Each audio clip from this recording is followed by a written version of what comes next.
எம்நாடு செய்தி எதிரொலியாக செங்கம் புதிய பேருந்து நிலையம் அருகே உயிருக்கு ஆபத்தான நிலையில் இருந்த ராட்சச பேனர் அகற்றப்பட்டதால் பொதுமக்கள் மகிழ்ச்சியடைந்தனர்.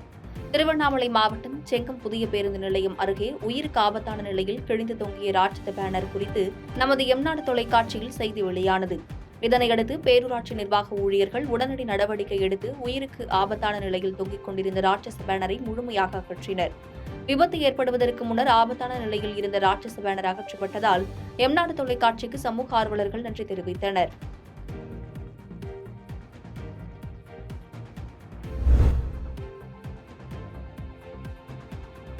சேலம் மாவட்டத்தில் சரக்கு வாகனத்தில் ஏற்றி வந்த இரும்பு கம்பி முன்னால் நின்றிருந்த பாமக பிரமுகர் கார் மீது மோதியதால் பரபரப்பு ஏற்பட்டது.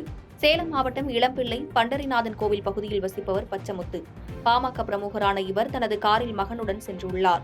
அப்போது இளம்பிள்ளை அடுத்த பேருந்து நிறுத்தம் அருகே கார் நின்றபோது பின்னால் வந்த இரும்பு கம்பி ஏற்றி வந்த சிறிய ரக சரக்கு எதிர்பாராத விதமாக பாமக பிரமுகர் காரின் பின்பக்கம் மோதியது. இதில் காரின் பின்பகுதி முற்றிலும் சேதமடைந்தது. அதிர்ஷ்டவசமாக யாருக்கும் காயம் ஏற்படவில்லை. இதுகுறித்து வாகனத்தை ஓட்டி வந்த இளம்பிள்ளை பாட்டப்பன் பகுதியைச் சேர்ந்த சுபாஷிடம் விசாரணை செய்து வருகின்றனர். இதனால் இப்பகுதியில் பரபரப்பு ஏற்பட்டது.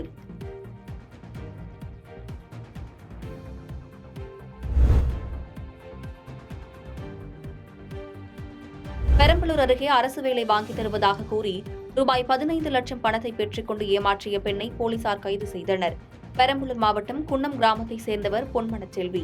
தனியார் வங்கியில் வேலை பார்த்து வருகிறார். இந்நிலையில் இவர் பெரம்பலூர் கலைநகரை சேர்ந்த முத்துலட்சுமி என்பவரிடம் தனக்கு அரசியல் தலைவர்களை தெரியும், அவர்களை வைத்து ஏராளமானவருக்கு அரசு வேலை வாங்கிக் கொடுத்துள்ளதாக கூறியுள்ளார். முத்துலட்சுமியின் பேச்சை நம்பிய பொன்மனச்செல்விக்கும் அவரது உறவினருக்கும் அரசு வேலை வாங்கித் தருவதாக கூறி பொன்மனச்செல்வியிடம் கடந்த 2023ஆம் ஆண்டு ரூபாய் 15 லட்சம் பெற்றுக்கொண்டு பணம் பெற்றுள்ளார்.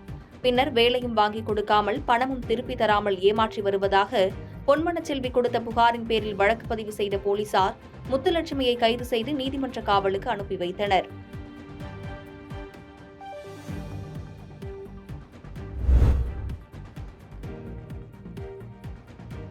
திருவண்ணாமலை மாவட்டம் மங்களத்தில் பொதுமக்களின் கோரிக்கையை ஏற்று கால்நடை மற்றும் காய்கறி வாரச்சந்தை துவங்கியதால் பொதுமக்கள் மகிழ்ச்சியடைந்துள்ளனர்.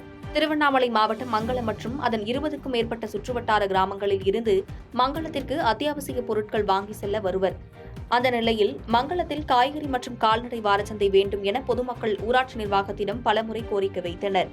இந்த கோரிக்கையை ஏற்று ஊராட்சி நிர்வாகம் சார்பில் சிறப்பு பூஜைகளுடன் இன்று முதல் கால்நடை மற்றும் காய்கறி வாரச்சந்தை தொடங்கியது.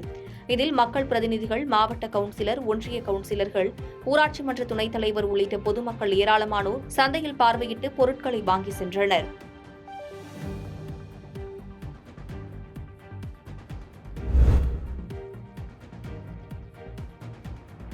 தூத்துக்குடியில் கனிமொழி எம்பி பள்ளி மாணவ மாணவிகளுக்கு தமிழக அரசின் விலையில்லா மிதிவண்டிகளை வழங்கினார்.